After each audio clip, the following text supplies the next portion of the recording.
Buenas tardes a todos los presentes en este momento. Vamos a hacer un debate sobre los efectos del COVID-19 sobre los derechos constitucionales de la persona y sobre el sistema político peruano, la cual incluye la economía y el tema social. Todos sabemos que esta epidemia tuvo su origen en Wuhan, China, ¿no? Y de ahí rápidamente fue extendiéndose a otros países y continentes. Casos aquí en Latinoamérica lo hemos tenido en Brasil. En Perú se inició la primera semana de marzo, por la cual el Estado tuvo que tomar las medidas más extremas, como es el caso del decreto de emergencia, la cual estaba en la Constitución Política, en el artículo 137, donde el presidente, cuando estamos ante una situación así, lo puede declarar inmovilización para que todo vencido, nuestros derechos principales constitucionales que han sido básicos, la libertad personal, la libertad de tránsito, la libertad de reunión ha sido restringida, y esto conllevaba que no podíamos trabajar. Para ello estamos aquí con Pablo, estamos con Oscar, con Fabián y con Marilyn. Todos son estudiantes de Derecho. Comenzamos con Pablo. Pablo, buenas tardes. Tu opinión al respecto. Buenas tardes con todos. Mi opinión ante esta pandemia nos ha dejado mucho que aprender. Hemos reflexionado mucho en el aspecto político, ¿no? Cómo es que se ha ido manejando anteriores. ¿A qué me refiero? A que, por ejemplo, en el tema de salud, cuenta que nuestros hospitales han estado manejados de una manera muy no adecuada, porque cada persona que daba positivo o tenía síntomas acudía al hospital y no contaban con camas, que era lo principal, o si no con el tema de oxígeno. En el Perú, antes de la pandemia, contábamos con una sola planta de oxígeno. Nos hemos dado cuenta que era el punto vital para poder tratar a los pacientes de COVID, porque si hacemos un pequeño estudio, los que han fallecido han ido básicamente por el tema de atención y por falta de oxígeno. La cantidad de muertos no hubiese sido como la cantidad que tenemos ahora. No es un tema que preocupa, el tema de salud. Sectores en cuestión de economía nos hemos visto afectados, como bien tú has mencionado, Abel. Hay gente que ha perdido sus trabajos, hay gente que lamentablemente o bien se le ha cortado lo que ganaban su 100%, ahora están ganando un 50% o recibiendo un 40%. Entonces sí, efectivamente ha sido un problema muy, muy fuerte, ¿no? Considero que Sebastián Vizcarra sí tuvo las medidas necesarias, mas las personas, la población no supo acatar las normas. Sabemos, hay personas que viven del día a día, trabajan día a día para comprar los alimentos y hace su derecho al libre tránsito y al libre mercado, eso no podía vender su producto, por lo que el Estado brindó diferentes bonos. Y además, en la economía se registró un alza de productos de primera necesidad como papel higiénico, arroz, azúcar, aceite. Además, cabe señalar que el sistema educativo peruano con la nueva modalidad virtual no está llegando a todas las regiones del país. Por ejemplo, en la zona andina lejana no hay conexión suficiente o casi nula para que los jóvenes puedan hacer sus clases. Respecto a la educación, sí, si bien es cierto, la educación no llega a las zonas más vulnerables, pero tampoco solo la educación, porque el acceso a salud para las personas de escasos recursos económicos también les está afectando. Y también cabe mencionar que en los gobiernos locales y en los gobiernos regionales ha habido ¿cómo decirlo? Una corrupción detrás del presupuesto que le estaban dando para estas personas que más lo necesitan.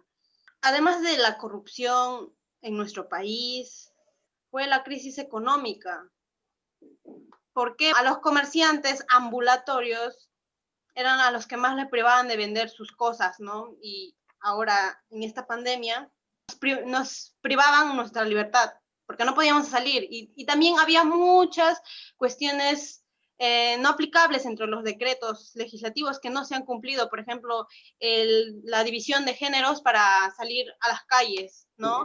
Si bien no recuerdo, eran de lunes, miércoles y viernes los hombres, y las mujeres salían de martes y jueves. Ahí se había desconsiderado a las personas transexuales, y es por eso que este decreto no funcionó. Nos debemos considerar que la Constitución vigente que tenemos está preparada, ¿no?, para estas situaciones, pero no es tal vez tan eficiente, porque al privarnos o al limitarnos de nuestra libertad de tránsito, libertad personal, los legisladores han prevenido este tipo de situaciones, pero que no sea tan extenso, ¿no? Esta vez ya casi 2 meses, a 3 meses ya en esta situación también ha causado, por un lado, el desplome de nuestra economía nacional. Bueno, quisiera compararle cómo tomó Brasil, que es un país también vecino de la región. No tuvieron este tipo de medidas tan drásticas como lo hizo el presidente peruano.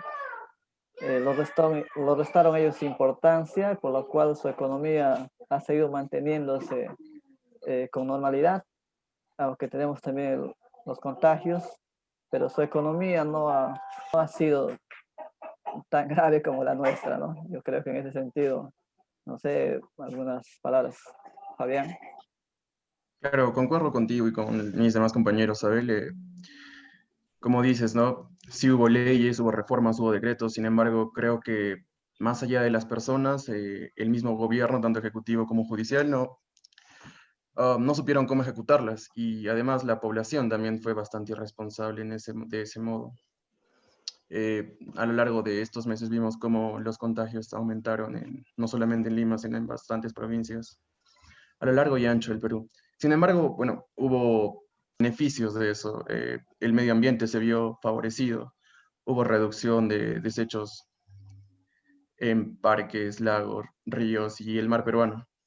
La contaminación se redujo prácticamente en un 70% y ciudades tales como Lima, que tienen la población más desarrollada y además más contaminante, se vio totalmente paralizado. Sin embargo, aparte de eso, también tenemos que tomar en cuenta, ¿no? La salud mental que tienen las personas en ese momento. Se vio afectada mucha población, muchas personas tenían estrés, ansiedad, la violencia aumentó, por ende el Ministerio de la Mujer y Poblaciones Vulnerables crearon una línea para que apoyaran a estas personas. Otro punto importante a tomar en cuenta también es los bonos, como todos ustedes dijeron, que, bueno, obviamente no llegaron a manos de las personas más vulnerables debido a la malversación de fondos. En otras palabras, no hubo una responsabilidad del mismo gobierno para que todo esto se diera a cabo, ¿no? Creo que sí, el Perú tiene el dinero suficiente como para poder mantener a todos los peruanos y para seguir manteniéndolos después de esta pandemia. Sin embargo, la corrupción es lo que malogra todo el gobierno, la población, y es ahí donde todo se ve corrompido, ¿no? Y como tú dices, nuestra legislación optó por el estado de emergencia, sin embargo, otros países como Estados Unidos y Brasil no tomaron esa opción debido a que ellos no querían paralizar su economía y todo tipo de actividad que pueda generar dinero para su país. Es cierto, ¿no? Lo que todos ustedes mencionan. Hay cosas positivas como hay cosas negativas, ¿no? Una cosa positiva que lo hemos podido ver todos ha sido el tema de ambiental, ¿no? Hemos visto una gran diferencia cómo es la naturaleza sin el ser humano, ¿no? Hemos visto el cielo más despejado, más limpio, las calles limpias, ¿no? O sea, es cosa que nunca antes se había visto, ¿no? Y también pues hay cosas negativas en las que, justo lo que tú mencionas, Fabián, el tema judicial, ¿no? En el punto en el que, no sé si ustedes se acuerdan, cuando salió un decreto, ¿no? En el que permitía que los presos puedan salir, ¿no? Los que estén en peligro o los que ya estén contagiados, cosas así.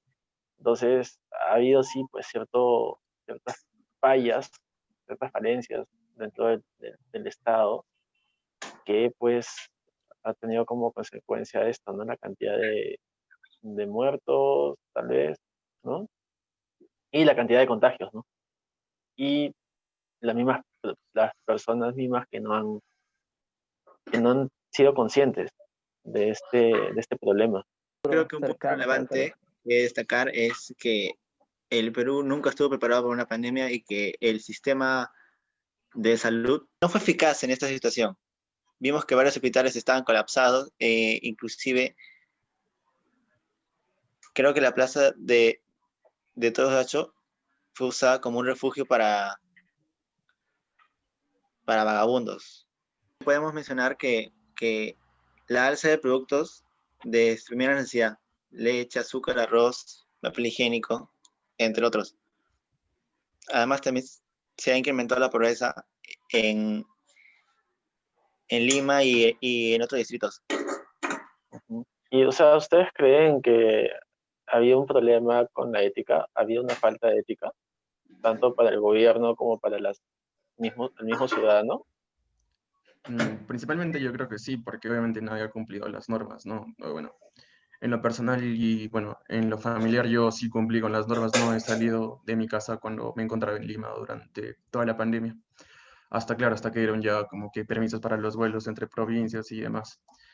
Pero aparte de eso, lo que yo veía desde mi casa era que, bueno, las personas no cumplían, ¿no? Como ustedes saben, teníamos, no recuerdo bien los horarios, pero teníamos días específicos para que cada sexo pueda salir. Sin embargo, no cumplían las personas. Es un libre albedrío, la verdad, en las calles. Así que yo creo que la falta de ética ha sido más de la población que el gobierno. Que yo creo que si hay una nueva pandemia, eh, se va a poder nuevamente tomar estas medidas tan drásticas, ¿no? Por eso que ya casi nos vemos amenazados y inciertos en un futuro, ¿no? Porque son medidas extremas, ¿verdad? Que por una parte nos afecta la economía, pero el gobierno siempre ha considerado que es la mejor, ¿no? Entonces, yo creo que estamos expuestos todavía a ese. ¿Y cuántos cambios más que en el ambiente ocurren, ¿no? Esta vez fue solamente una infección, ¿no? Exacto, yo creo que nosotros mismos podemos, el Estado o las mismas personas quizás, ¿no? Poder trabajar y ver y hacer una proyección a futuro, ¿no? Yo creo que obviamente nadie se lo esperaba esta pandemia, ¿no? Pero a su vez creo que podemos trabajar en poder hacer una proyección, ¿no? ¿Qué pasaría si es que se repite un hecho como esto, ¿no? Salud como que también una cierta proyección, poder prevenir. Recientemente la Universidad Católica ha publicado un libro, ¿no? Que es El derecho a los desastres. Yo creo que es la más necesaria para estos tiempos. Y yo sé que en otros países también debería estar reformando sus normas jurídicas para, como dices, para tener ya un plan contingente. Entonces ahora vamos a, no sé, palabras finales o algo que aportar.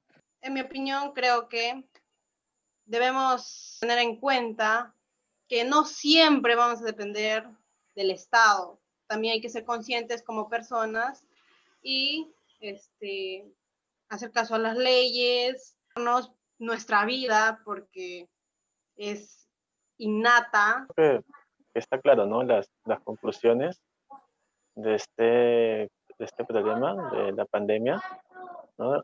Y que yo creo que acabaría con la frase de que tengamos más conciencia respecto a las cosas que tenemos, que vemos día a día y aprovechemos y cuidemos nosotros mismos y a nuestro planeta. Bueno, yo también concuerdo tanto con Marily como con Pablo. Pienso que ante nuestro trabajo, el dinero y cualquier otra cosa está nuestra salud y la de nuestra familia. Y bueno, espero que no vuelva a suceder tal cosa como nos pasó ahora, una pandemia, y que, bueno, y en caso suceda, solamente ser responsables y cuidadosos con nosotros mismos. Concuerdo con la opinión de Fabián, Pablo y Marely. Todo está en nuestras manos y también si ocurre otra pandemia, ya sabremos cómo llevarla y de que esto nos sirva de esta experiencia de cómo sobrellevar una crisis mundial.